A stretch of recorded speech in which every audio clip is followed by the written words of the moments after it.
Well, Jen, this morning I said, Eric, we're recording tonight or this afternoon or this morning. We're not, whatever time it is, whatever time of day it is that we're recording, everyone. And he said, what are we recording? And I said, we're doing Romance Baby. He said, you're gonna recommend some books today? And I mean, an attack. An absolute attack. Like I was at a dinner this week and a woman asked me, it was very sweet, asking me questions about the podcast. And she was like, and how many books do you recommend like every week? And I said, oh, I don't know, probably on average like 8 to 10. And then I realized, she was like, oh, I'm going to go listen. And I realized like it was Romance Wardrobe Week. And I was like, oh, you're not, not this week. There are books we mentioned, it's fine. I know everybody. Eric just likes to really like take the piss, as they say. But we are going to recommend books today. So it's going to be great. I was thinking, Jen, there's a reason why we're doing it this week and why I asked for this topic. And then I couldn't remember the book that made me ask for this topic. So here we are. A classic Fated Mates episode coming your way is what we're trying to say, everyone. We should talk about how that all works. But first of all, welcome to Fated Mates, everyone. I'm Sarah McLean. I read romance novels and I write them. And I'm Jennifer Prokop, a romance reader and editor. And here, listen, sometimes I do think, maybe we've talked about this before, but like I do think it's really funny. So basically, here's how it works, everyone. We just read all the time, and then romance is in our brains. And then one of us will say, we should do, and in this case, Sarah said, we should do single parents. This was a couple weeks ago. Like sometimes I wanted to do a single parent episode. Yeah. And I was and I don't remember exactly what happened, but within minutes. Guess what's not sexy? Yeah. Like the words single parent. Exactly. Well, and in fact, then I think I'm going to tell this really funny story in a minute. But like basically quickly, I was like, so basically what we're doing is, and Sarah said, Romance Baby. And we basically completely lost our shit. And we were like, yeah, we should definitely do that. And so then what happens is we go to our corners and think about our feelings. And usually for me, that's like books just bubble up to the surface, or I have ideas and I try and jot them down all in the same place. Sometimes I don't.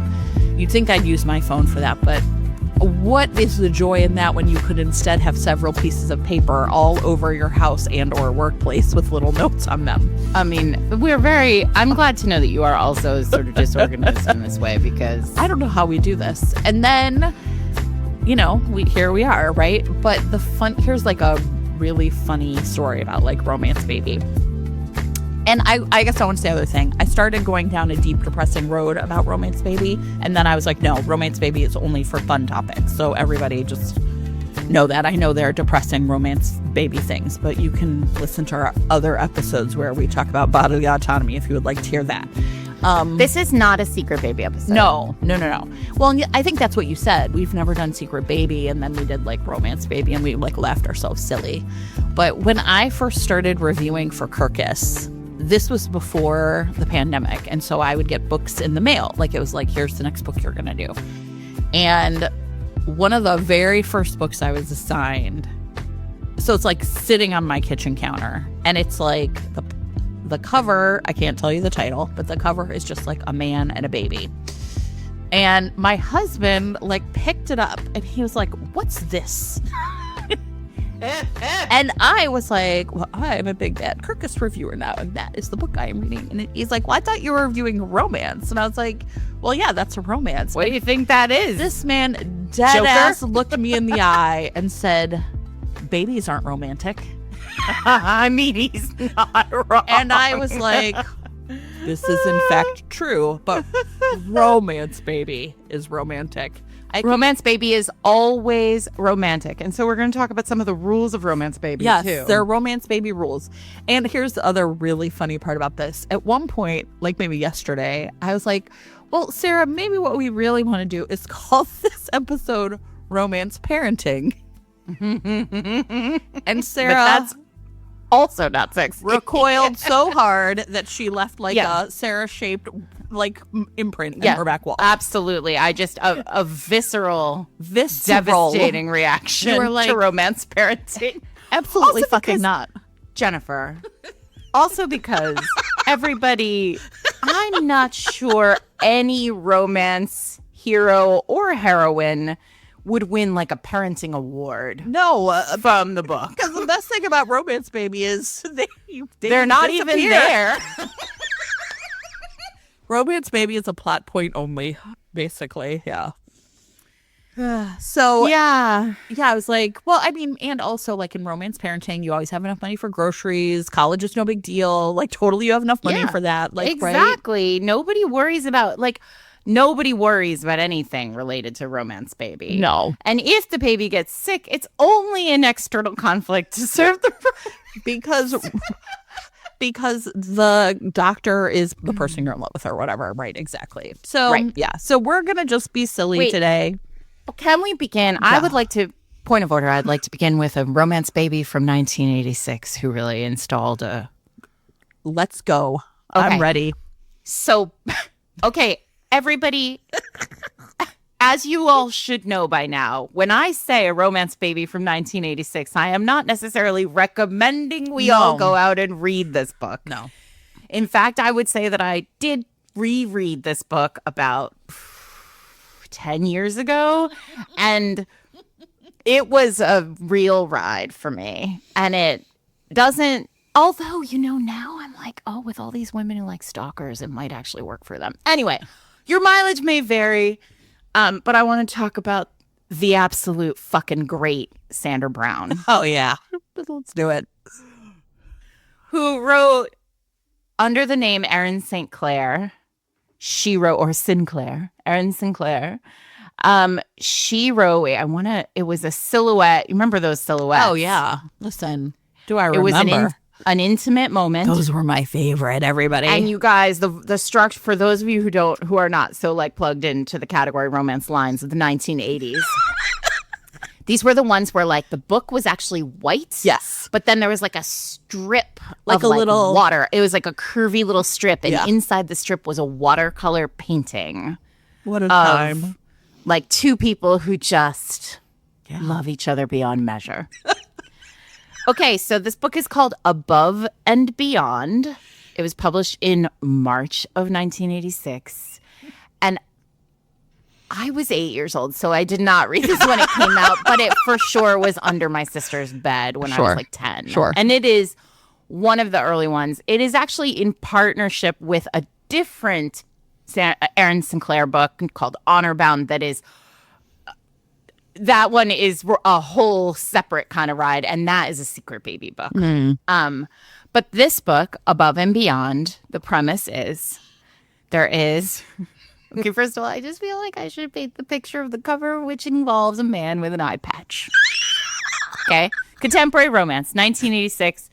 He does have an eye patch. It's fucking great. In fact, I'm sending it to Jen right now so she can see it and experience it live. You can experience it live with her. Romance is unmatched. Unmatched. And you know what? He has an eye patch for a really good reason. And I'm going to explain it to you in a second. I mean, not that. Listen, listen. Okay, I'm looking at this out. Oh, yeah. Listen, A+. I mean, surrounded by flowers. Yes. He's wearing, I believe, a leather vest over a denim shirt. Oh, yeah. And an eye patch. I mean, this guy, he is slick. He is. And also delighted to be with her. Oh, and she's like a stunning redhead in a green dress. Yes. Which, if you remember the 80s, all redheads wore green dresses. That was like a rule. That's romance law. In romance. Romance law. Romance color. Romance wardrobe. All at once. Okay, so the premise of this book is that Kyla, our heroine, is married to a man who she loves so, so very much. He is in the military, and his name is Richard, and he is stationed away somewhere. Sure. Romance globe. And there is and they like loved each other so much, and she's pregnant with their baby, and she's about to go into labor, and he's out with his best friend Trevor on the base or somewhere near wherever, and they are partying it up because Kyla's about to have a baby, and he's just like, Richard is so happy, and he can't wait to get home to her and like hug his wife and like be with his child. They get extraordinarily drunk out there. And when they get home, the bunks that they live in, usually Trevor is on top and Richard, the husband, is on the bottom.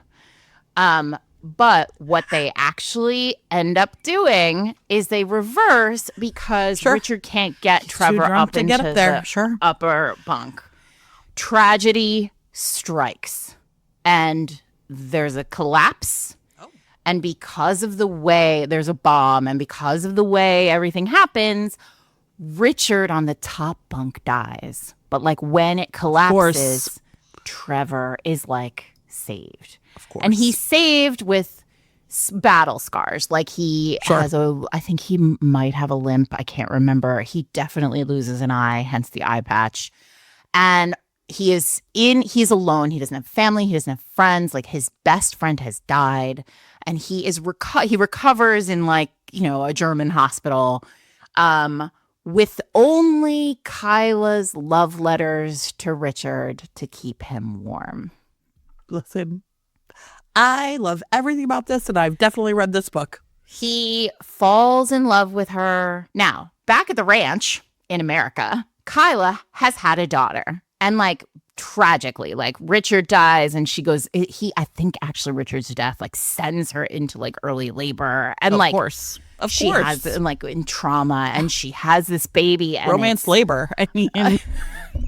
And then and so she has a little girl and like Kyla's a single mom, like just trying to get by because she loved her husband so much and now he's dead and now she has this baby and like, oh, it's so awful. And Trevor, now feeling much better or, moderately better, comes back to the United States, goes to the town where Kyla lives, and instead of like a normal person introducing himself to her, and admitting that he is racked with guilt because he should have died, Jen. Of course. And Richard should have lived. Right. He instead pretends to be someone else and stalks her and seduces her into loving him without her knowing who he really is. It is perfection. Asterisk. It may not be perfection in 2026. This is a 40-year-old book. So yeah, But like, listen, if you like all these stalker romances, this could be for you. It definitely has that like edge to it now. Like, ooh, this all feels problematic. Anyway, so he's harboring this like enormous secret and she is flat out in love with him. This man is like carrying her daughter around because of course, in Romance Baby, all men are great with kids. Yes. I mean, like there's never been a Romance Baby always runs to the hero of the book. Yes. 100%. That's just, yes, of course. Of course. No child is ever shy around the hero of the book. And so he's like carrying this little baby around, or she's not a baby, she's like a toddler now. And like he's in love with them, they're in love with him. And then there is this like moment of nobody does a moment of revelation like Sandra Brown does, like where she just like Kyla realizes like, oh my God, you were the one who was in the wrong you were the one. And she of course is like, it should have been you. And he's like, it should have been me. Yes. And there it is. Sandra Brown writing as Erin Sinclair. So I am telling you that this is the Romance Baby book that installed my Romance Baby, the first of many Romance Baby understandings, which is also that like the moment where the heroine, a single mother heroine, sees a new hero holding her baby or toddler for the first time, that's the money. Yes. In these books. Yes, for sure. That's amazing. A+. Good job. I also would like vaguely to discuss, I couldn't figure out what book it was, Jen, but maybe you know. I'm pretty sure it was a Devereaux because I'm pretty sure it was a Devereaux. Like, because there are things that like feel Jude Devereaux to me. Right. But there's a very old school historical, a medieval, where, I mean, it feels medieval, but those ladies were writing regencies that felt medieval too. Yeah, right. Where the heroine is pregnant, gets pregnant, has a baby, and then here is another romance baby truth that I just assumed was correct until I was a grown-up. Mm-hmm. and that is because in that book, like she would wake up there was no wet nurse. She was feeding the child herself, and she was getting up in the middle of the night. And one night they fuck. And then he's like so worried about her like sleeping. He wants her to sleep through like the heroine to sleep. So he gets the baby and then he holds the baby to her chest. Oh, to sure. Feed. It might be Garwood. It's somebody basically like where he's like, there was no bottle. There's no bottle service. Sure. In the medieval times.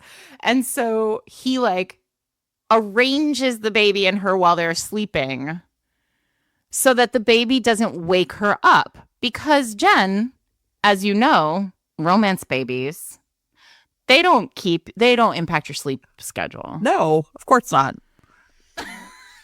Please. That could never happen. So if you remember that book, everybody, please let me know what I'm thinking of. The Discord will be on that. They'll figure it out. I'm gonna say I does not feel like that would be Julie Garwood. I don't think. No, Julie I think Garwood, it's a Deborah. Julie Garwood's not getting involved with breast milk. I don't think. I could be wrong. Yeah, no, I think you're right. But no, it wasn't like sexy breast milk. It was, this is serviceable. This is just like at some point the editor wrote in the margin, like, where's this baby? Yeah, where's the baby? They're like, oh, Which fine. I gotta assume happens if you're an editor out there, romance editor. And Jen, feel free to jump in, but I don't feel like you've edited a bunch of baby books. But if you're out there and you've been editing for a long time, how often do you write, hey, where's this baby? I don't care about the baby. The margins. That's simply not my business. This is romance, baby. This week's episode of Fated Mates is sponsored by Lucy Score, author of Mistakes Were Made. All right, so literary agent Zoe Moody has been exiled from Manhattan to a small town, Pennsylvania. She was a publishing agent. She has only one client left. It's her best friend. So she like decamps to her town to just like sort of like lick her wounds and figure out the rest of her life. So she has been forced to liquidate her designer wardrobe to keep herself going financially. But listen, Sarah, this is a romance novel and nothing is going to stop this plucky heroine from climbing her way back to the top. Except that is her gorgeous man. Her landlord, Gage Bishop. He's smart, serious, and sexy. He can practice law and be part of his brother's construction business. Of course he can. That full package. So Gage, of course, thinks Zoe is infuriating and chaotic and is allergic to commitment and doesn't like his amazing dog. I mean, come on, what's going on here? But opposites do attract. And so when Gage's world is rocked by a devastating family secret, he turns to Zoe for one night to forget everything. Is it going to be one night, though? It definitely is not. It's going to be more than one night. Of course it is. It's going to be every night forevermore. Forever. Anyway, if this sounds as delightful to you as it does to us, then you will love Mistakes Were Made, which is released this month in print, ebook, audiobook, or with your monthly subscription to Kindle Unlimited. And the print book has a special edition paperback with design edges. It's very cute. If your podcasting app supports it, you can click on the chapter title to be taken to buy the book. Thanks to Lucy Score for sponsoring this week's episode. Okay, so, in romance, although there is such a thing as romance baby, there is no such thing as romance babysitter. there is only romance nanny. And I think that's the answer, right? Like, someone just living in your house and is taking care of the baby. I don't know. Exactly. Romance wet nurse, romance nanny, right? This is the appeal of the governess, right? Like, yeah, of course. The nurse, like the wealthy. Yeah, sure. And I do wonder, is it possible that, I think there are lots of reasons why we turn ourselves to in historicals to the upper class, right? Yeah. But not the least of which is servants help a lot. Yeah. Right. You could just wave away so much with a servant, including your childcare duties. Your duties human to your child. Yeah, no, exactly. The kink of romance baby is about feelings, not about like kink. You know what I mean? And that is like Correct. something about like making a family and having babies is going to like cause people to have emotions. And I think that there's like a reason why people then are kind of like, you shouldn't need a baby to feel like a family. And of course we agree that that is true. And 1,000%. right. And I think it's nice that now like we have all these books where people just like don't want to have kids, or, you know, the HEA has nothing to do with having kids or whatever. But I do think that like when you are putting kids on page, even if they are romance kids who are going to just disappear for long stretches of the book when you don't need them around, you know, everyone has a great sex life. No, it doesn't matter that there's a baby in the house, right? No one's tired. Right. No one's tired. There's money for everything. I mean, real romance, real babies, as my husband pointed out, are not romantic.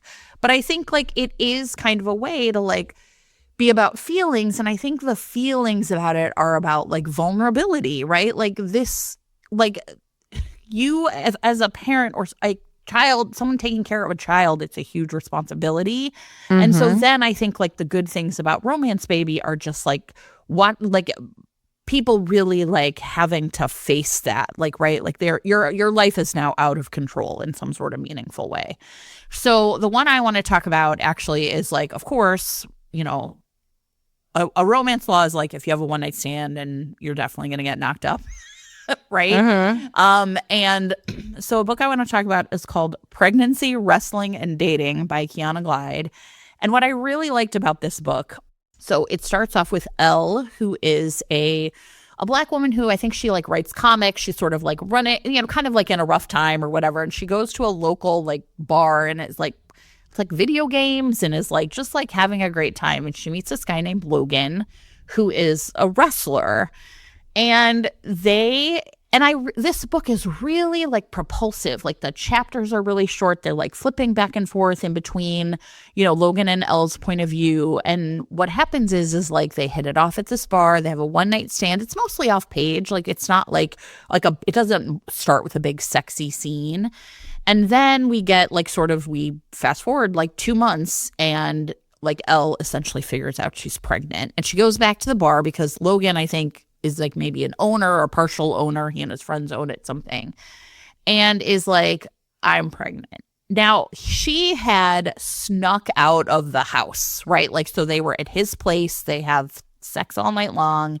And she's the one who sort of like kind of freaked out and like took off. So when she shows up, he's like a little pissy about it. Like, oh, you're back after, you know, kind of disappearing on me. Like that wasn't cool. And is, you know, kind of like, are you here to apologize? And she's like, I'm pregnant. And it's just like a silence falls over his entire brain. And what I really then liked about the opening of this book in particular is that neither one of them are perfect. And in particular, like they'll sort of like text each other and he's kind of like, you know, he says like kind of all the right things, like, I'm here to support you, it's your choice kind of thing. But then like, you know, he freaks out. I think she sends him a picture of the sonogram. He just like, his brain just kind of freaks out. He doesn't return her text. And then he realizes he's being a jackass and, you know, kind of goes to her and sort of apologizes. And, you know, the whole thing felt very real. Like you're having a baby with someone you do not fucking know. And I think that like, so like Romance Baby is like the thing that's just going to like bring these two together. But what I really actually liked about this book is I felt like it sort of breaks a little of the Romance Baby rules, because instead of it being like, great, now we just know we're going to be perfect for each other, these two really have to figure it the fuck out. And I think what Logan brings to the table, like there's a lot of text messages. I think it's really effective for showing, like, you know, in our modern world, like you can really get to know someone through text. And, you know, there's this one really funny part where he like texts her and he's like, you know, really trying, like they've sort of promised themselves they're going to get to know each other, right? Like we're not going to have sex. And he's like, okay, the sex was great. And she's like, we need to fucking get to know each other, you idiot.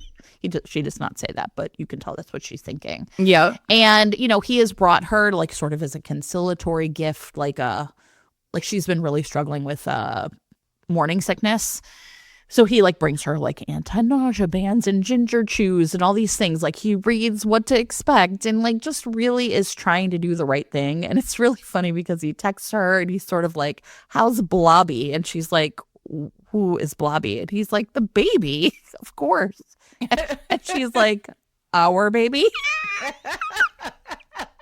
And she's like, I don't think I like that name. And he's like, well, I thought Blobert was too formal. And it's just like cute, And I think like the thing that I ended up liking about it is it felt like a really real, like, oh shit, we really need to get to know each other way. But also, I don't know, like really hit the highlights of like being pregnant is fucking ridiculous.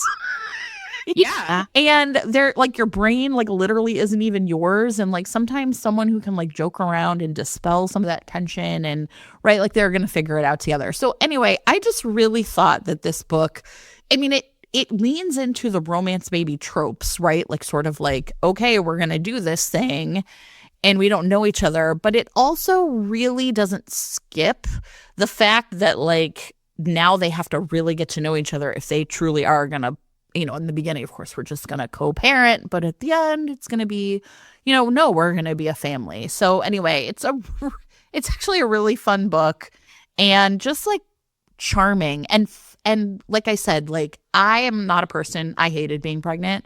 So any book that can like make me remember the levity of like this is the most ridiculous thing people can go through. Yeah, exactly. Really was, I thought, really fun. So yeah, that's pregnancy, wrestling, and dating. I do like that cover, that title though. It's really fun and weird. Yes. Yeah, it's great. The single parent trope is really there are a handful of writers who do it kind of religiously, and it is really the home of the category in a lot of ways, or at least it was for a long time. And so I think it's just important for us to like name check Naima Simone. Yes. Who like really writes a kid into a book in a really strong way. Like Naima doesn't forget the child exists, but she still follows all of those rules, right? So like we talked about the Blackout Billionaires series where one of those books, I think it's The Billionaire's Bargain, is there's like a blackout throughout Chicago and like three couples get together. That's like the conceit of the series. And these two get together. They have like a kind of very hot experience during the blackout and then discover that she is his best friend's widow. And like she's been in contention with his best friend's family, who he like is very, very deeply connected to since his best friend died. They have a son, the best friend and the widow had a son. And there is a great moment, and this goes to like romance baby in an MF, romance baby always activates the protective instincts of the hero, right? 100%. So he, at the beginning, I think that book is a really good example of how this particular rule works. And that is because he kind of goes to her. She lives in an apartment in a not great, like her in-laws and the grandparents of her son live in like on the Gold Coast of Chicago, like very fancy place in Chicago. They have lots and lots of money, and they have really been terrible to her. Like there is a paternity question in this book. Like it's really rough for the heroine of this book. And when the hero kind of goes to her apartment, still not 100% sure if he believes like that she has been wronged in this whole story. He walks into her apartment, which is like so many apartments in the world. Like it's not like a brand new perfect apartment. It's very clean. She takes good care of it, but like it's a rough apartment in a rough place because she can't afford more. Yeah. And he is immediately like, I want you to be more comfortable, safer, have less insecurity. Like I want this child to be, taken care of, et cetera, et cetera. And like, I think that sort of caretaker piece. Yes. Like there is a deep personal investment in the child. This is especially true in MF when the single parent is the mother, right? Like there is a kind of a bedrock kind of rule that a hero in this kind of book must take on the role of caretaker and father. Like, and there is no this is not a stepfather. This is a father. Right. And so I think Naima knows this, and I think Naima does it very well. But I do want to talk briefly about The Single Dad Project, which is a Rose Ben novel of hers. So this one is kind of very cute. There's the main character, Flo, is returned home to Rose Bend, and she is looking for just like a one-night stand, and she gets it with this kind of very, very hot and classic Naima hero. Like we've read this man a million times from Naima. He's, super duper dreamy. He's a beast in bed.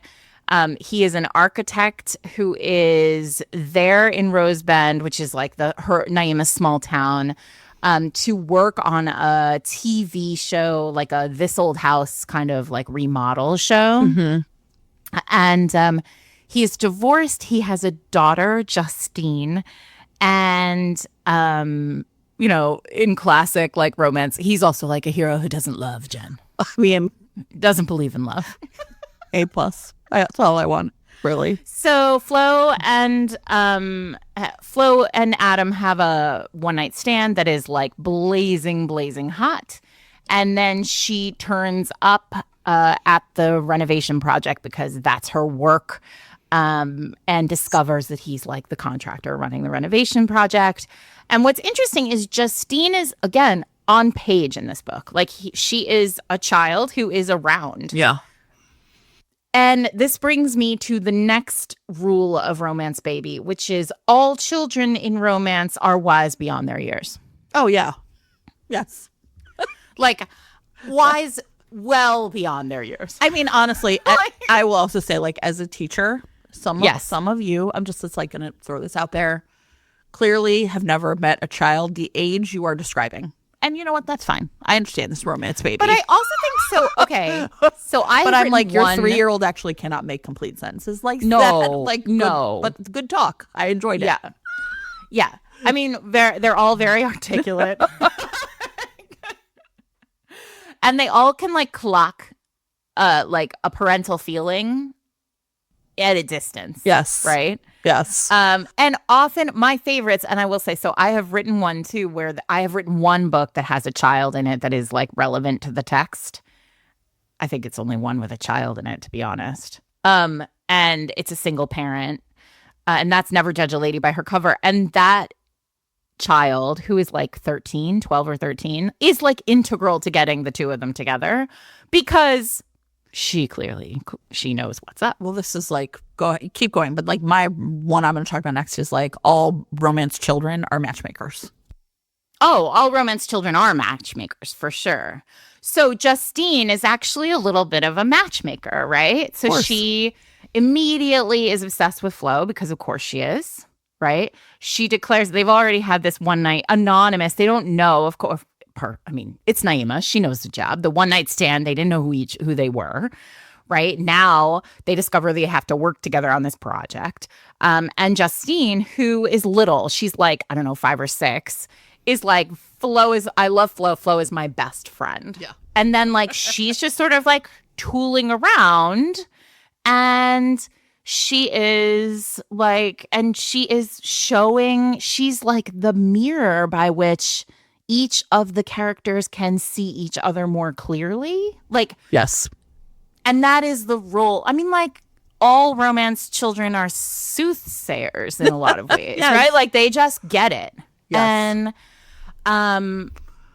this is if you like a child in a romance novel, and if you are writing a book where you are writing a single parent and have a child who is like of walking, talking, existing age, This is a really, really good book for you because she is a huge part of the story, Justine. And he is a very good father. Of course, there's like the ex-wife is sort of out of the picture, not really that interested in her. So there's like sort of a, this little girl needs love. And also what I think is interesting about this book is this kind of question that often romance glosses over with single parenting, which is, how is this going to work with, like, you need to take both of us. Like, we are an immediate family. Yes. And I think Naima threads the needle on like that emotional work as well in a way that is rare, because I do think often we are like, and now, of course, I love you both. This week's episode of Fated Mates is sponsored by Neha Liu, author of Midnight at Soulfield. Okay, listen, I am super into this because I love a little dark academia. So our heroine is Midnight Young. She's 18. She's been keeping her gifts essentially like her magical gifts like suppressed her entire life. But now she's been admitted to Soulfield, ready to essentially uncover the truth about this place her parents fled. However, every night she's having these like incredible dreams where he comes for her. She can't move. She can't see his face. She only feels claws tracing her skin. Incubus, Jen? Yes, Sarah.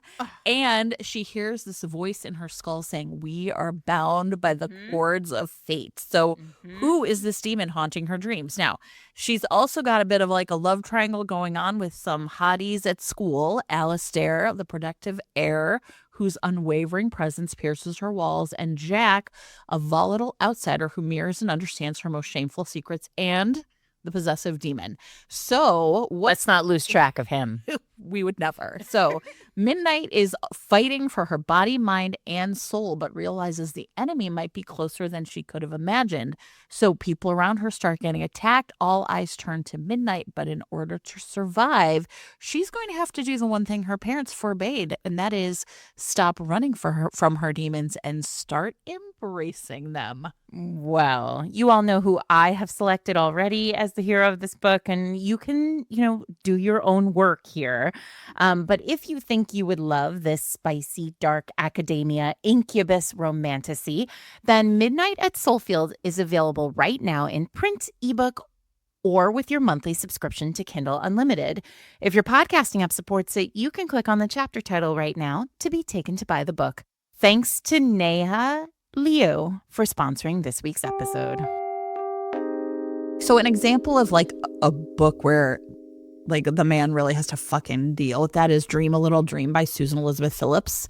This is the one with Gabe, right? And so I don't know if you remember this one, is he has experienced like a tragic, and let me make sure that that's the right Susan Elizabeth Phillips book before I say that. This is maybe it's not, hold on. Is that the right one? Yes. Okay. So this is the one with Gabe, and essentially like he has experienced like a real tragedy. His family, I think, died in a car accident. And Rachel comes along and she has a little boy, and Gabe like literally can't even bring himself to engage with this child. And because he's romance baby, like despite how broke Rachel is, she's like coming back to town. She's like the preacher's disgraced ex-wife. And it really is the case where she is like, I am in love with you, but I cannot actually be with a man who does not love my child. And you can't even look at him. And it really is. I was like, it was intense. I thought it was great. And this is like a book I hadn't read in a really long time. But then like last year, all of her books went on sale, and I just bought a bunch of them for like, a couple bucks each. And really was like, oh God, this is so devastating. Like, right? Imagine, and the reason the book is so good is because it totally does play against type, where, instead, like, right, in Romance Baby, it's like no one ever thinks like, is this going to be difficult? How are we going to, you know what I mean? Like all the blending of the family essentially seems really seamless because, like the HEAs for all of them right? As you said. Yeah. But, my other theory I was like really thinking about is I think just in general, there are authors who are like more interested in writing parents than others. Mm-hmm. Right? Like, I think that's true. Yeah. And I don't think there's anything wrong with that. So I just think And like, I would say Yeah. it doesn't come with parenthood. no, like- no, of course not. I'm not interested in it. Yeah. Like, yeah, but I think you're right. There are Right. a lot of authors who never write a parent. Right. and there are a lot of authors who care deeply about family. Yeah, Like- exactly. Right. And so I just think like, Naima is a good example of a person who more often I feel like has a lot of books where the characters are parents. And then there are other people where I was like, has this person ever written a parent? Because, sometimes I'm like, well, let me go to my go-to authors. Which one did I like? And I was like, this person's never written a parent. Super rare. Right. Yeah. Right. Yeah. Okay, I am going to talk about another back to my every romance child is a matchmaker. I'm going to talk about Single Dad Dilemma by Carla Sorensen. I can't remember who recommended this book to me, but I ended up really, really liking it and kind of feeling like, oh, this is an author I'm going to definitely read more of. I think she has a pretty big backlist, or at least, more than a couple books, which I was really excited about. And this one's really it's pretty great because the other thing is like, okay, yes, dads always love their children, but sometimes single dads are like fucking idiots too. And this guy is he loves his kids, but like deeply loves them, but also is like has a hard time parenting them, which I think is what kind of made this book stand out for me. So in Single Dilemma, the book opens with Lily, who is, and this is like really smart plotting, I think, on the part of the author. Lily is like a person who never sits still. So she essentially like has traveled the country like for just like months at a time, will pick up and move everything and basically like just house sits, right? Like that's kind of like what she does. And then whatever her work is, she can just do from wherever. It doesn't even matter. And so as the book opens, she's in Buffalo, and the one piece of baggage that Lily has, right? Because we understand that like her arc is going to really be about learning to like to be still, right? Like whatever trauma is driving her to like sort of never put down roots is something that is going to have to be solved. So her one piece of baggage is her old dog Larry. So she has moved to Buffalo. It's winter. She's house sitting, and she's like outside with the dog, trying to convince the dog to pee. And she's basically like, everyone loves Larry, but Larry's a like fucking jerk, which again, if you are going to put romance dog in the book, it better be a fucking charming ass dog. And what happens is there are like little kids, and they're like 8 and 9 or 11 or something. They're not super little, which I also thought is sort of remarkable. Sometimes there's baby or teenager, but sometimes there's not like school-aged kids. And the kids are essentially named Maggie and Bryce, and they're like kind of peeking through the thing, and they're like, "Can we meet your dog?" And she's like, "Shit," you know what I mean?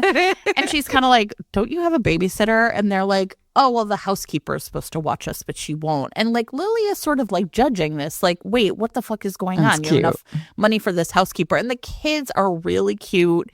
And she's kind of like, Larry doesn't really like many people, but then he like sniffs Maggie's hand, and she's like, what the fuck is happening here, right? And like Bryce, who's 11, is kind of like, you're not really dressed warm enough. It's really a very, really, really cute interaction. And it's like, I think a sign that the kids are not just plot moppets, like they really are a key part of the story. And what she like essentially discovers is that the kids, their dad, Barrett, is the head coach of the Buffalo Bills. Now, I don't know if she ever says like the Bills. It's like the Buffalo football team. Yeah, or whatever. yeah. I can't remember. So this man has a big ass fucking job, and he is basically like just never home. And the other thing that the kids disclose really fast is that their parents got divorced. Their mom moved to LA, and that Barrett like essentially fought for full custody and the kids are like, yeah, she didn't want us. So it's really like you really get right from the jump that this is like a a broken family, right? And yet there's like these signs of like love there. But like Barrett's big problem, of course, is like who is watching his fucking kids? Yeah. And it's because it's like, you know, the end of the season, right? It's like the football season, right? This man is like nonstop at work. And it turns out that like he was a football player and, you know, has a brother who I think has like a previous book in the series. I was like, oh, I definitely want to read about the brother. They're sort of estranged. You know, I mean, but he's just like cannot figure out like how to get the kids home from school. And of course, and like, right, who's going to just watch them until he comes home? And of course, what ends up happening is that like, you know, the housekeeper just like leaves them alone one day and they end up with Lily because she's like, these kids are fucking alone. And of course, then Bear comes like screaming over and thinks like, you know, basically, how dare you take my kids out of my house? And she's like, you're a fucking asshole. And it's this great, like a really great, I think, other part of like sometimes kids in romance when the kids are a big part of the story is like you, an outsider saying, actually, you were fucking this up royally. Yeah. Yeah. Right? And he's like, how dare you just have a dumb dog? And she's like, well, I can tell you're fucking this up royally. So she agrees to, I think, just like watch the kids after school. It's only going to be a couple weeks and his parents are going to be in town. And of course, like through this process, right, Barrett and Lily end up falling in love. And then, right, the big struggle is this is someone who's ready to blow out of town as soon as these people get back from Arizona or whatever. And yet I found it like really, truly like, I don't know, like here's the man who loves his kids and wants to protect them, but also his job legitimately means that he is real. It's really hard for him to take care of them. She's someone who doesn't want to put down roots. And now she is like falling in love with these kids and this man. So it's just like the conflict feels like really rich and really good. And also though, it's really funny. Like I think kids, if you are not using kids on page to leverage humor in a romance, I sometimes feel like you're doing it wrong. Like, right? And I think this book really does it right. So I loved it. It's called Single Dad Dilemma. This week's episode of Fated Mates is sponsored by L.J. Andrews, author of Heir of Twisted Lies, second book in the Broken Souls and Bones series. Okay, so Lyra Bien never expected to leave the royal house at Stonegate in one piece after her rare melder magic was revealed. But once she discovered the truth about like why they need her magic and the brutality of her kingdom, she vowed to essentially like bring like an end to the corruption of the crown. But in order to do that, she has to trust the man who stole her heart and then deceived her. Men, the worst. So this is Rourke Ashwood. He rose through the ranks to become Sentry of Stonegate and personal guard to the prince, but in a heartbeat, he destroyed essentially years of plotting and planning where he'd been like essentially undercover as a spy in order to save Lyra. But then that means everyone knows that he was a spy. So, oh no. But also, yes. So as these two lives collide, he has to fight to protect the woman he loves and outsmart everyone in the kingdom who wants his power for themselves. I love a man who's willing to destroy his reputation for the woman he loves. So if you also love that, then you might love both books in the Broken Souls and Bones series. The Heir of Twisted Lies is available right now in print, ebook, or audiobook, wherever you get your books. And if your podcasting app supports it, you can click on the chapter title to be taken to buy the book. Thanks to L.J. Andrews for sponsoring this week's episode. I'm going to jump from that immediately to another book that I think does it really well and has a truly delicious kid scene in it, which is Victoria Dahl's Fanning the Flames. So I have talked about this book a few times. I think I talked about it on like Firefighter. I think I talked about it on older, like seasoned romance or, you know, getting Pearl Jammed. Yeah. But Victoria Dahl is a favorite writer for me. Like, I think she is one of the very best contemporary romance writers. And now she writes commercial fiction and thrillers, and she's just great. She writes now under the name Victoria Helen Stone, but for a long time she wrote under the name Victoria Dahl. Her contemporary romances. Fanning the Flames is a short. It's a little longer than a novella and shorter than a novel. I think we're calling that novelette. Sure. I don't know. Whatever you want to call it. But the premise here is these are both older. These are older hero and heroine. They're both in their 40s. Lauren, the heroine, is the librarian at the local public library. And the hero is the chief, or he's like up at the top of the Jake. He's like either the fire chief or like close to being fire chief. Point is, he's super hot. And Lauren has been watching Jake run. Like, basically he jogs every morning. The fire station is next to the library, and every morning he goes for a run, and he does it without a shirt. And Lauren basically like salivates over the circulation desk at him. And everybody in the library knows that she has a crush on him, but like it's just never gonna happen. Sure. Anyway, so Jake was married and is now a widower. And he has a daughter named Annabelle, who is in college, or she's sort of in her, I would say I can't remember exactly, but she's like either late in college or like early 20s. And home to this, like, so Annabelle has this boyfriend, and she's like kind of around in the context of the book. Jake and Lauren, because of romance reasons, end up kind of getting together. They are both kind of hot for each other. They end up at Jake's house making out like kids, like a full-on make-out session. I love making out. Great. That leads to like, it's clear that like these are two consenting adults who like sex, and so they're gonna have sex together, and it's gonna be great. And Jake has a filthy, dirty mouth, and it's gonna be so fun for everyone. And so there they are on Jake's couch. And the door opens, and Annabelle comes in with her boyfriend. Oh boy! And they can hear her sort of in like the like the entryway, or whatever, like the mudroom or whatever. And they freeze, and like his pants are down, like she's like, and it's just her. He's already gone down on her because Victoria Dahl knows the job, so her like underwear are off, like it's chaos. And then it's just like.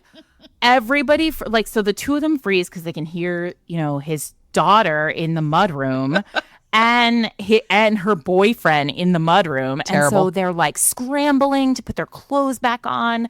And like the daughter comes in, and Jake sits up on the couch, and she's like, "Oh, were you napping?" And he's like, and then Lauren has to like sit up on the couch. And then Annabelle is like, "Mrs. Foster?" Oh, and it's like, no. "Oh, God. no." And then Annabelle's boyfriend is like, "I think we should go." And Annabelle's like, yeah, okay." And then Lauren's like, no. She has like full static brain. Yeah. She's like, no, I will go. And she like basically like gets up and she's like, "Well, it was very nice to see you." Like, amazing. handshake to Jake, and then is out the door. He gets up to like follow her because he's like, "What?" Like he's a big dumb man, and he's like, "What do I do? Like, what? How do I?" And Annabelle looks down at the ground, and he has her underpants wrapped around the toe of his shoe, and his daughter. Horrifying. And so he reaches down and he grabs them. Horrifying. And he runs after Lauren into the street, and she's like, "I can't even believe this happened. I'm so sorry." And he's like, I'm sorry. Like, she wasn't supposed to be home. And he like gives her underpants back. And she's like, "She called me Mrs. Foster." And like, it's just this brutal moment where like the reality of like all of it comes to pass. And then immediately in the next chapter, Annabelle and Jake have this moment where she's like,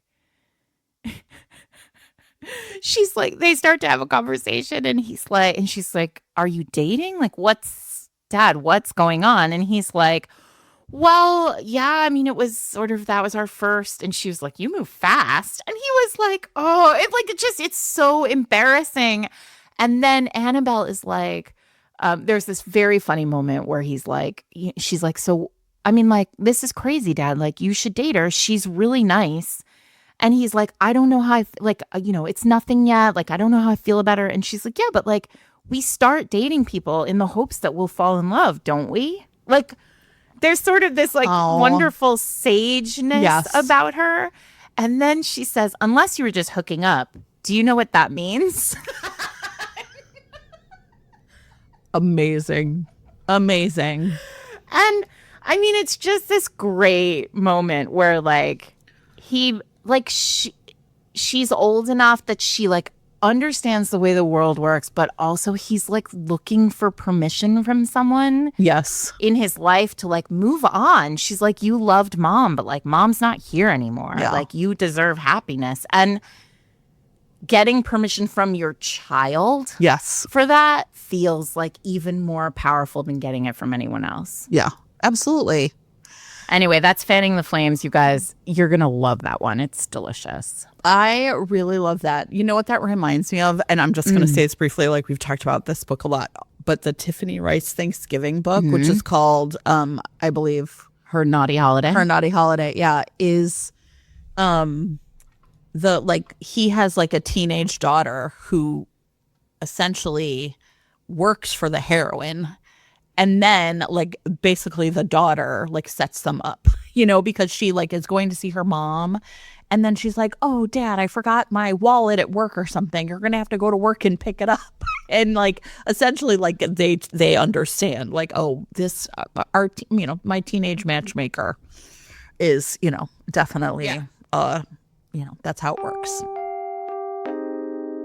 This week's episode of Fated Mates is brought to you by the Romantasy Letters. Breathtaking romantic fiction in your mailbox.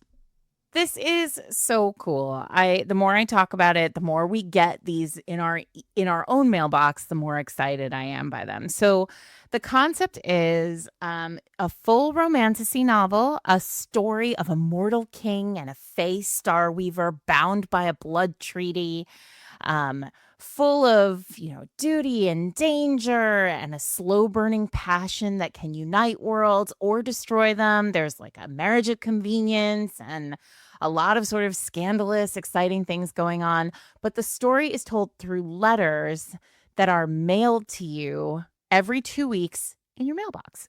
Each one comes with a letter from a character to one character to the other character. So far, we've received 3, and they're letters back and forth between the hero and heroine, which does actually make sense. And I hope, I'm excited for that to continue. And then sometimes you get art with them, character art and maps and like codicils and like all sorts of cool extra little tidbits and, exciting little extras. This is all totally human made, no AI involved in any of it. And it's a really lovely little gift that comes every 2 weeks. So I am having a great time with it. And if you think like you might want to try this, as you all know, I'm not a huge romantasy fan, but like this is really doing it for me, the kind of touchy-feely experience. Love an epistolary novel too. I also love an epistolary. But also if you have someone in your life who loves epistolary, I'm doing it with my 12-year-old. So far, so good. So if you would like to check out the Romantasy Letters, you can bring the magic to your mailbox. Use the code FADED for 20% off your year subscription. And if your podcasting app supports it, you can click on the chapter title right now to be taken to their website. Thanks to Romantasy Letters for sponsoring this week's episode. I'm still riding the Julia Wolf train, Sarah. Wolf. Excellent. And I'm going to talk about in the details. Now, if you will remember in the book we talked about last week, I guess, right? Luca has a sister, Clara, who there's like a bunch of drama around her husband. And at the end of the book, for most of the book, Clara is pregnant. And then at the end of the book, Clara, gives birth. And this actually is like a big part of the crisis between Luca and Saoirse, because he is essentially like, you can't be with my family, right? If I have to be with my family now. And so I was like, I wonder if Clara gets her own book, because I was pretty curious about, and this, listen, I know Sarah, there is part of me that's like, not every secondary character needs their own book. And then there is the part of me that's like, these characters who give every secondary character their own book are heroes. Mm-hmm.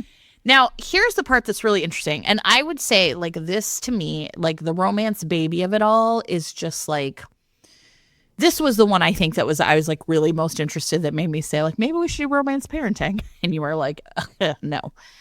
Because it has all of the hallmarks of like sort of romance baby, like, right?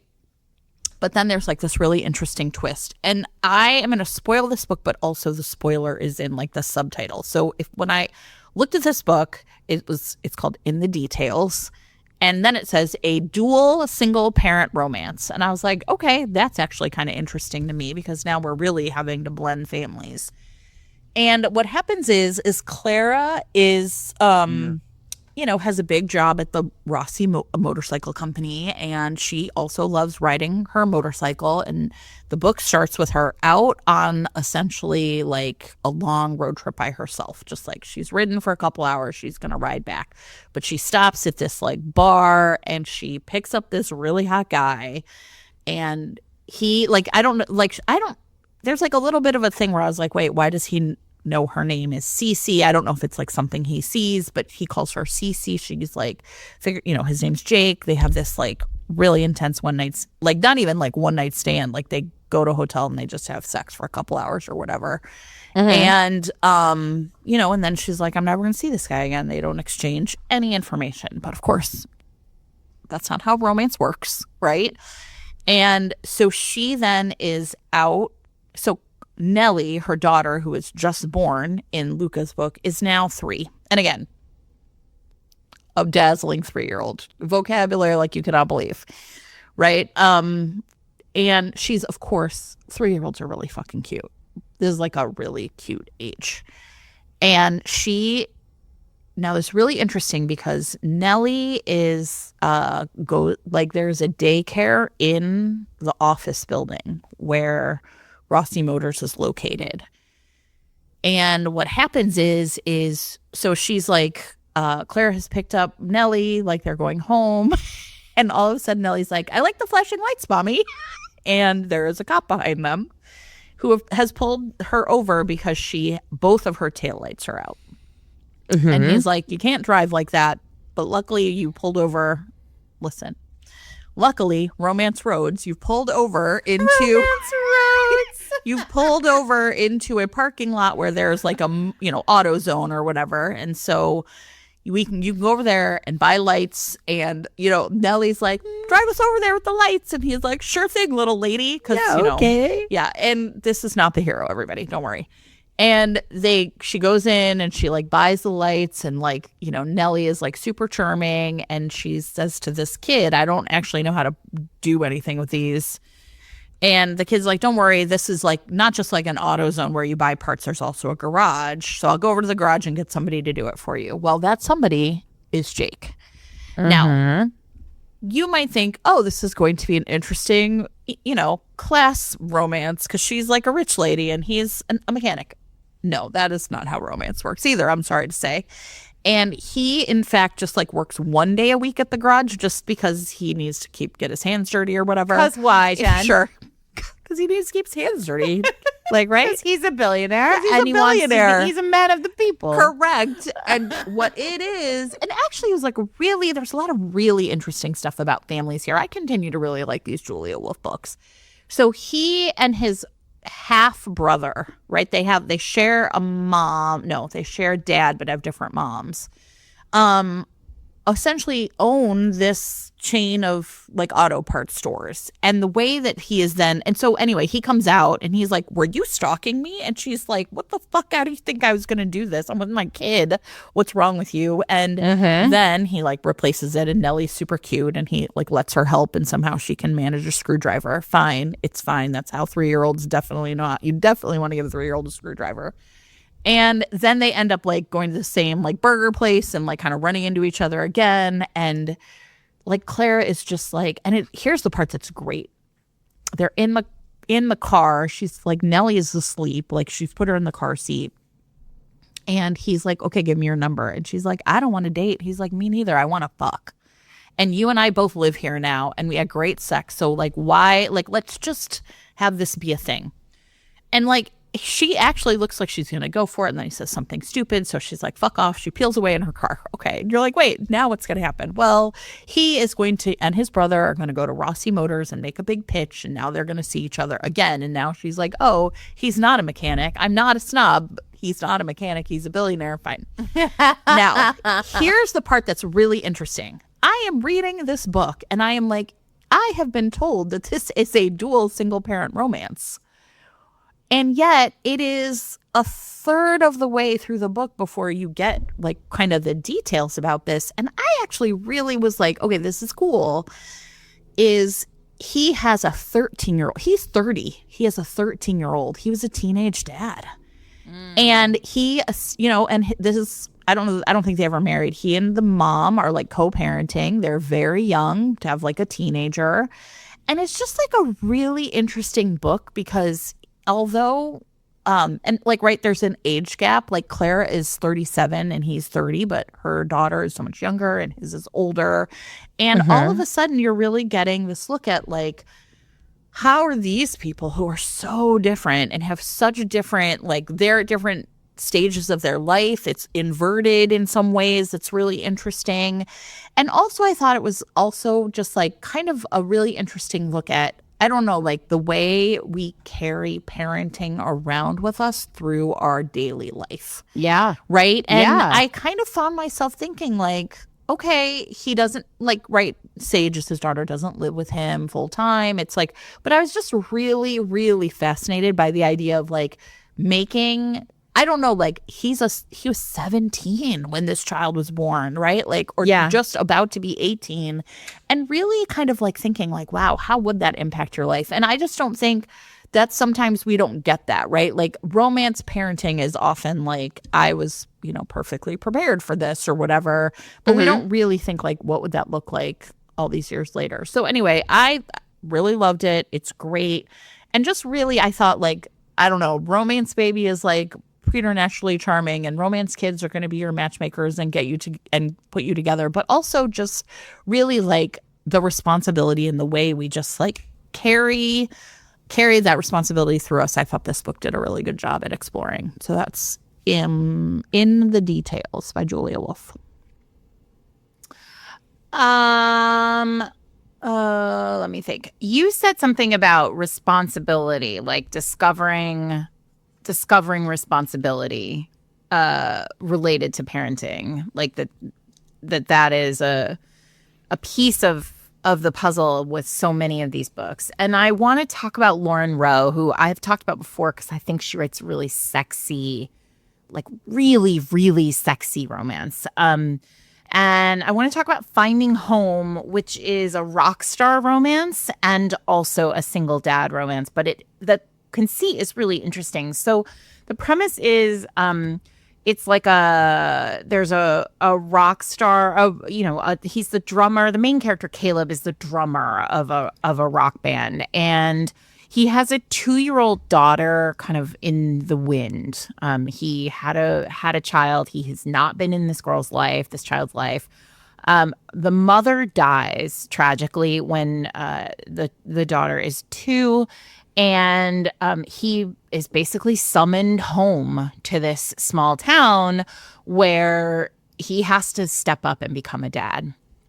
And I think this is a really interesting tee up. It's something that we've seen a lot in romance in general, this kind of like ne'er-do-well, kind of rakish scoundrel character having to like become a man, because of responsibility. Everybody knows that one of my very favorite Diana Quincy books is The Duke Who Ravished Me. That's the same sort of structure, this kind of like deeply rakish, scoundrelly character discovering that he has twin girl, he's the guardian of twin girls. But in this case, so Caleb is their father and he goes home and discovers that in the house where his daughter was living with with her mother, is her mother's best friend, right? So Aubrey, who was the now passed away mom's best friend, has been living with them forever. Like, she's basically like, she's auntie to this little girl.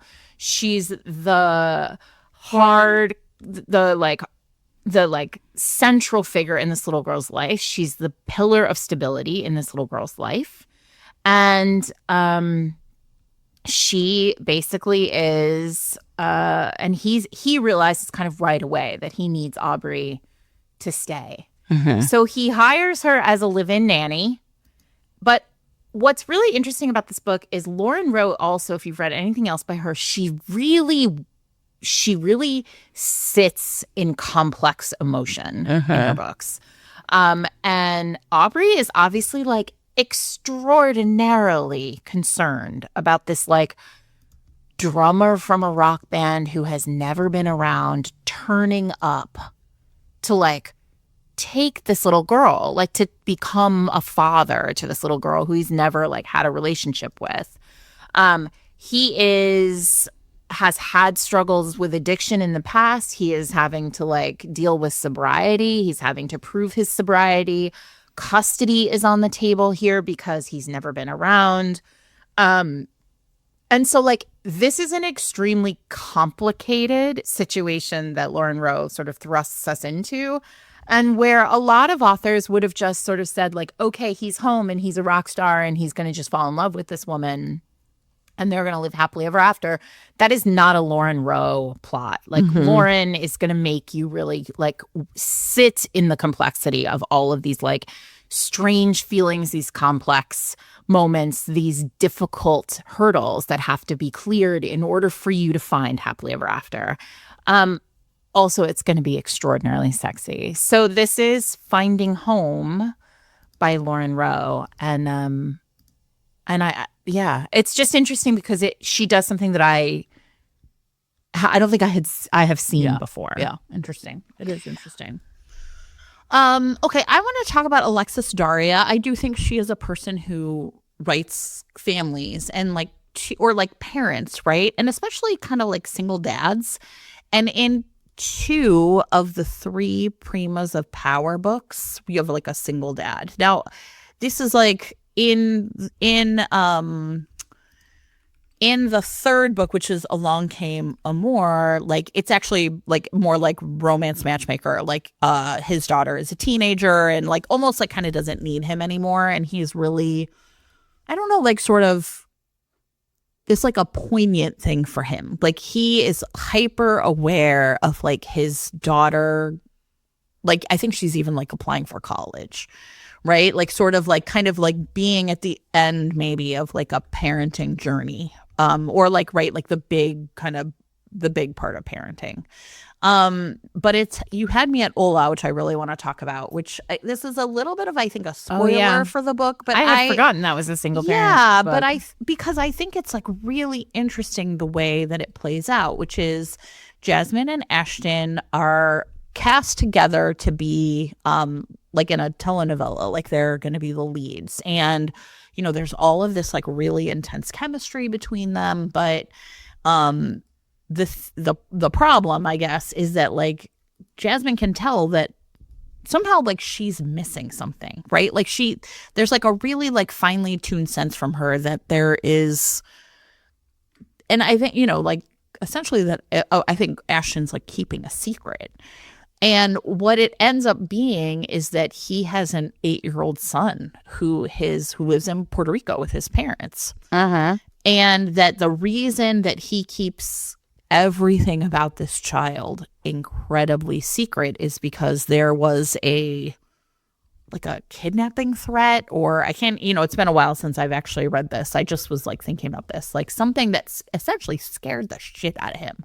Yeah. Right. So much so that he was like, I don't ever want my child to be in the spotlight, to ever be in social media, to have people have any sense of him, or of me with him. Like it just is too, he doesn't like, right. Like he doesn't deserve that. But also like, I can't do that. But like, I can't be responsible for like essentially ruining his life this way. He deserves to be a child. But then what this means is that his ability to actively parent is also really compromised, because then he can only, when he's home and seeing his family, right, seeing his parents and his son, can he really be a dad.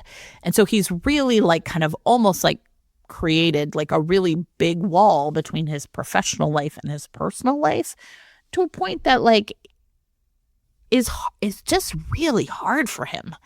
You know, and I just found this all I remember just feeling really like, how devastating, right? Like, you really get that, like, he is trying to, I mean, and I think this to me was, I don't know, like, I'm not sure, like, what the romance baby of it all is like, but just like then when Jasmine, like, figures out what's going on, and this kid is, again, like, preternaturally adorable, and, like, once he comes to, you know, really wants to come to New York, and, like, you know, Jasmine and his, you know, meets him with his parents. And it's just like this great scene. But really, like, I really felt like it became really clear to me that one of like the really beautiful things about this book is that the HEA for him was not just going to be like falling in love with Jasmine, but like figuring out how to like tear down that wall, right?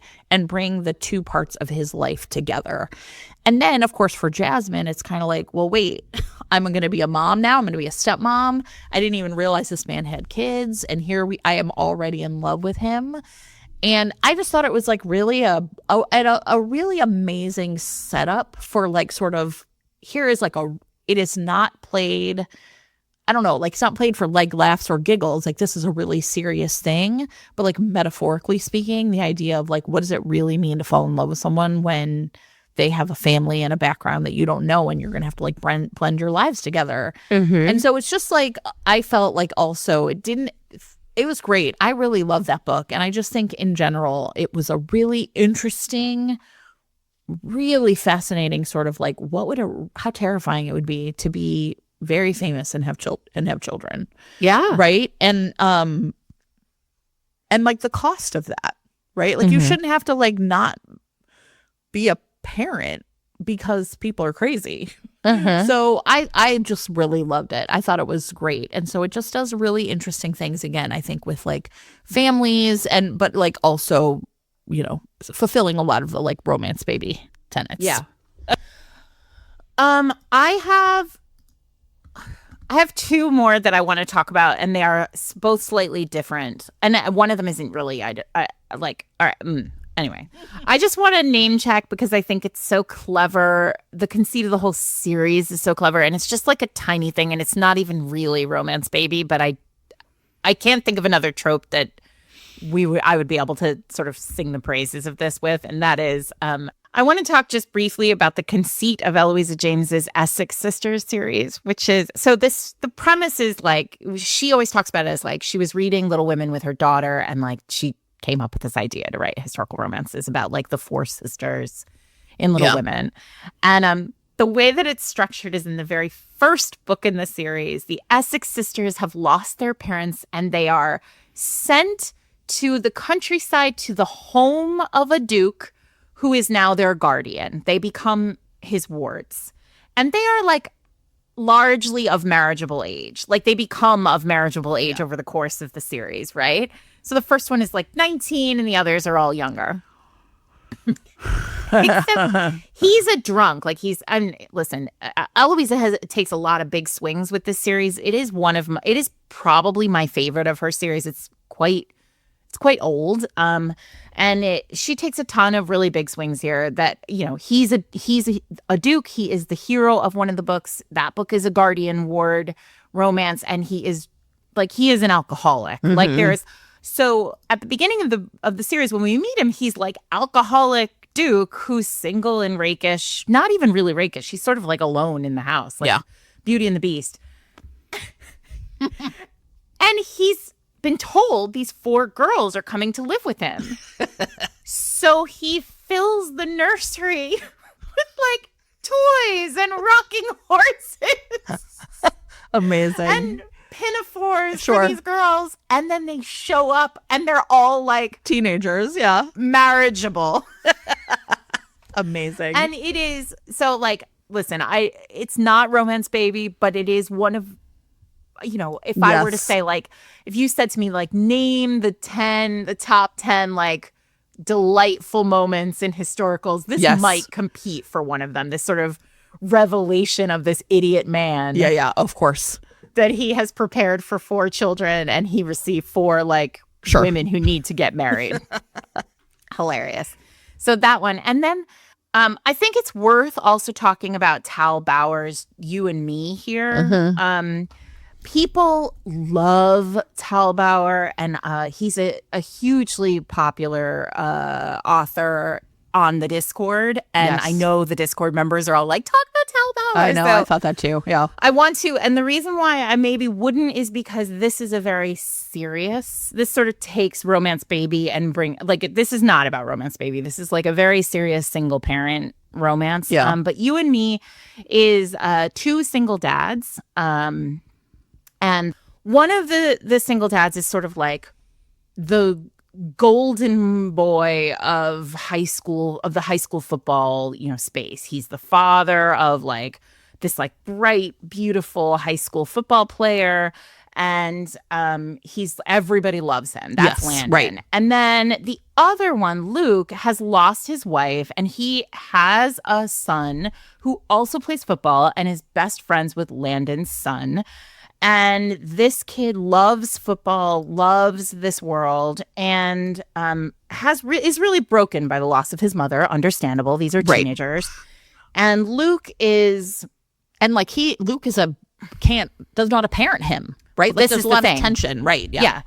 And so Luke kind of, because this is a teenager who's lost his mom, he's like really in a rough place. Luke has lost his wife. He's really in a rough place. Like, they don't talk to each other. They don't really know how to manage each other. And Luke is a wreck about this. Like, Yeah. So he volunteers to basically like help out with like Yeah. high school football stuff, but he doesn't know anything about football. Yeah. And so like everything he does makes it worse for him with his kid. Like everything he tries, he just fails. And he is really a wreck at the beginning of this book. And Landon is like perfect in every way. And like this perfect makes it all look so easy. football right? dad, and he makes everything look easy. And so the two of them strike up this friendship where Landon is basically like, I will help you understand football, and I will help you understand like how to deal with these kids, these boys at this age. And so this is really like the story of, and then the first third is them like really becoming friends, and then this is a little bit of a bi-awakening book. Like they realize that they are into each other. It's a very slow burn, but it's really emotional, and I would say like it is not. This is not a funny book. This is not like a fun book. This is a heavy duty book. Yeah. But it's really doing important work around like fatherhood, around understanding children, and then of course the like long, slow burn of 2 people falling in love. Yeah. So that's Tal Bauer's You and Me.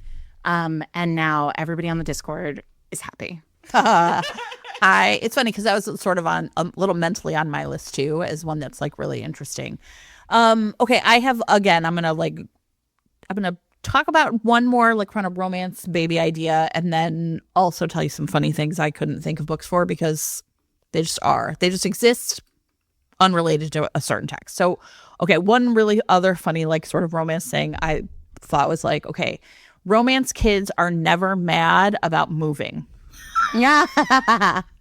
Right? Because like in real life, if you moved your fucking teenagers, they would destroy you.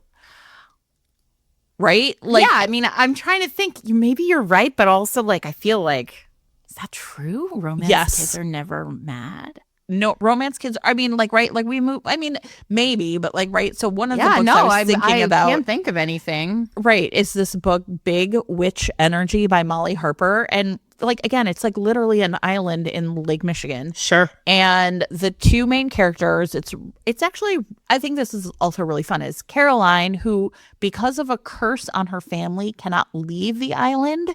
And then Ben, who is essentially like her high school sweetheart, who then like left the island and became a doctor, and she was supposed to go with him, but she could never explain, like, basically, I'm cursed.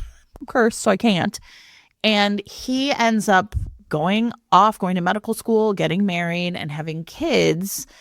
And they then, like, he moves them back to Starfall Point, which is like the name of this little island. And the thing that I just like remember thinking is like, Ben's kids are like, again, super cool, like totally fine with it. Like, don't worry, Dad, this is what we have to do. Like, to a certain extent, right? Like, as opposed to being like, I hate you.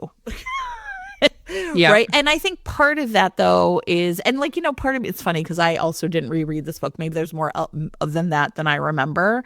But I think part of it is there's like kind of two things that like ameliorate any tension about the move. And one is that like Starfall Point is like magical. Mm-hmm. And one of the things that they sort of discover is that the kids themselves also sort of have some magic to them. So there's a way that they like just like lock into this place because it's their home, right? This is where Ben grew up. But also I think the other like really smart thing it does is it sets up this tension between Caroline, who has never been able to like sort of make a family because she can't leave the island. She sort of, just has like one night stands with like kind of people who are there for the summer, or like brief affairs with people who are there for the summer, versus Ben, who has like left and made a family and is now like back. And so again, there's sort of like a lot of this like tension between these two. But yeah, these kids are like, super mature and everything's great. The one I couldn't think of a book for, Sarah, though, is one of my favorite romance baby things of all time. Tell me. Lay it on me. It's a historical. Yeah. The parentage of this child is in question. Uh-huh. Oh, Birthmark. yes. But don't worry. That child will have the birthmark God. in the exact place that all of the child of this family have this birthmark. Listen, I did. I mean, It's the best. Has not used this as proof of No, legitimacy. Who among us? But I couldn't think of a single specific book. This is the problem, You know what I mean? because I think it's so common. Yes. It's such a trope. Oh, yeah. But I was like, yeah, you can tell who is the parent, the father, really. Now, listen, right? this because is really of romance birthmark. This is a Jude Devereux hallmark. I'm sure. Like there's, I can see it in my head. There is one of those classic old school ones. Let me paint you a picture. There's like it's got to be Secret Baby though too. That's the thing. They go hand in hand. Yeah. Where he like storms in his, yes, heavy, wet. He's been riding along the moors. He's heavy with his chainmail or his great coat, whatever you pick your time period. Yeah. We did romance wardrobe last week. And he like throws everything off and he like thunders through the house to the baby, like asleep in the bassinet. And then he starts to undress it and she runs to the baby to like save it, to protect it from his like brutish hands. Sure. And he like sort of pushes her, he like knocks her away. Not like scary knocks, but like pushes her away. Right. And then his giant, dinner plate size hands open up the thing, and then he checks and she's screaming, "Don't touch it, don't touch him." And then he looks and there's like a birthmark shaped like a lion's head. Yes, exactly. It's always shaped like something noticeable. Of course. A bookmark shaped like a bottle of wine, and we happen to own a winery. Who knew? And then he knows that's his child. How that's dare she keep it from him? Sure. While he was out there killing baddies. Catting around on his big ass horse. I mean, I'm just telling you. And that's I literally was romance biology. But I was like, what is like really the most romance baby of all things is like, that is, I know this baby is mine because this birthmark. 100%. That is correct. The But Montgomery yes. birthmark or whatever. Yes, whatever it is. And you know what I love about that, Jen? it just, Everything. we were just like, yeah, okay. Sure. Sarah, I have a birthmark on the back of my leg. I literally remember at one point being with my dad when he was wearing shorts and be like, is that back there? Well, because romance Does my taught brother you. have this? Yeah, sure. Yeah. Oh, We perfect. just just believe it. Everyone has this. And this is my thing. Whenever I see authors online a lot, like newer authors going like, well, like, how do I explain? I have to explain all this world building, or I have to do this, I have to do that. And I'm like, no, bitches, just say it is lore. Every person in the McLean line has had a tattoo or has had a birthmark on their like left. It's also with women. It's with girls. It's always on like the left butt cheek. Yes. And it's like something like that. Of course. And then like so that he can see it when he's sure.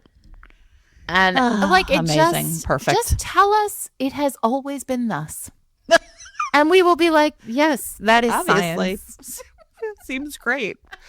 Here's another thing, though, just like taking away from romance to real life. In romance, you can take a pregnancy test like a day later, and it's going to tell you. Okay, the listen, truth. I have But something in to say real about life- Bridgerton. I have a Bridgerton. In real life, I would like to. you actually need to wait a few weeks. That is correct. Also, in real life, you can't get pregnant one day later.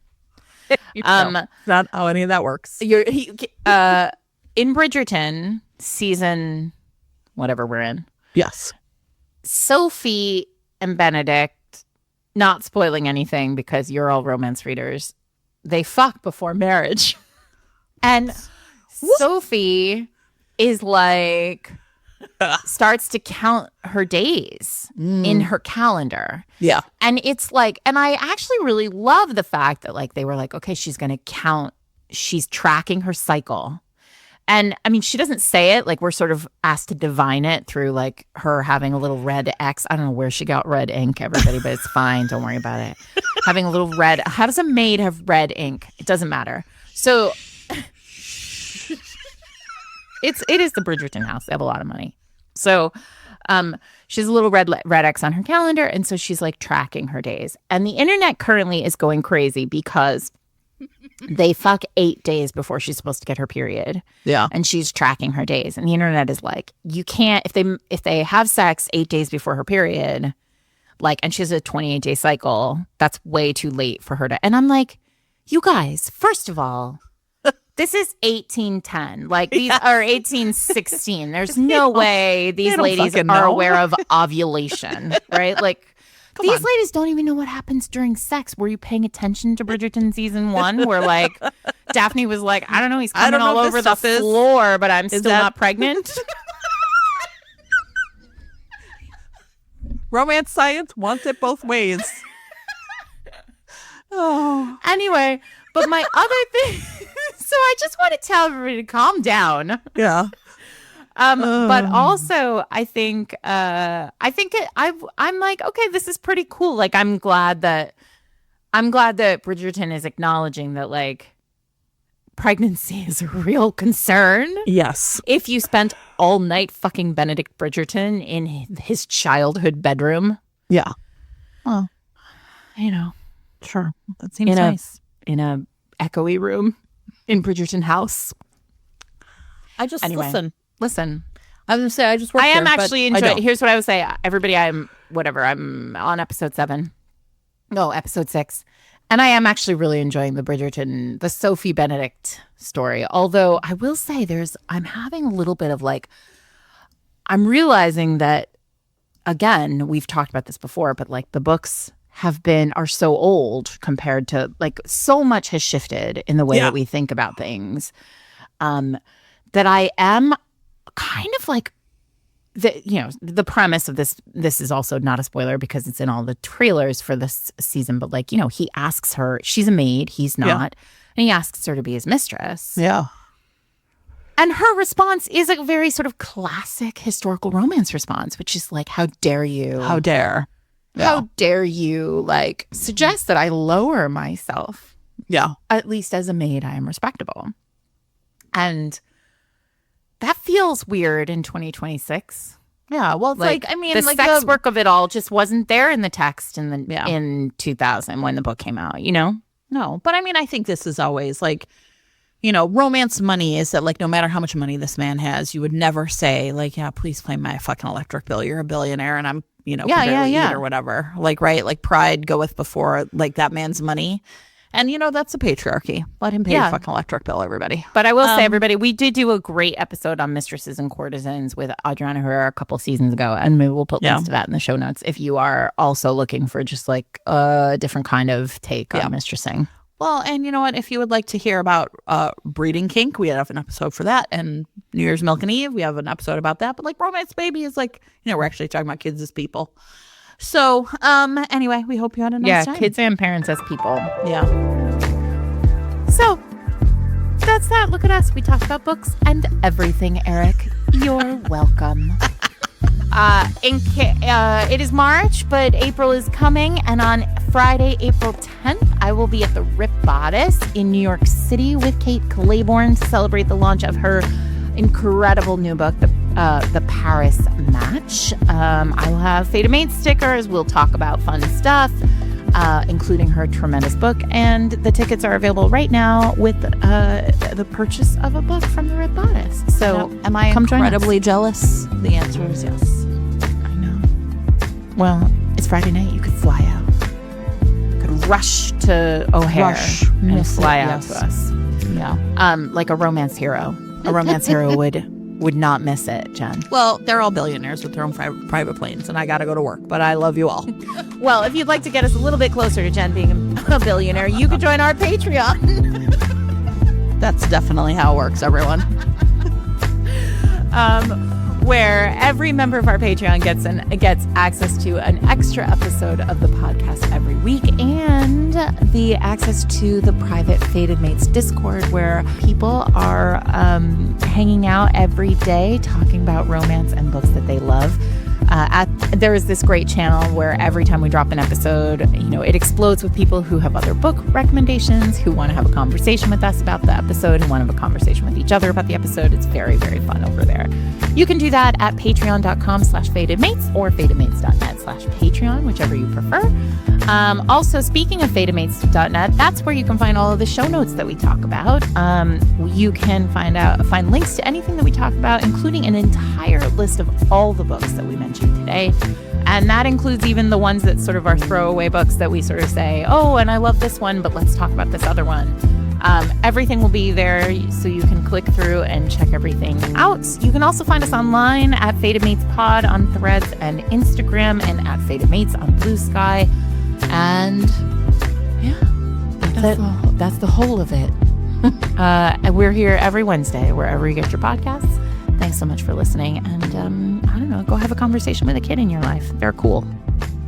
They are. I agree.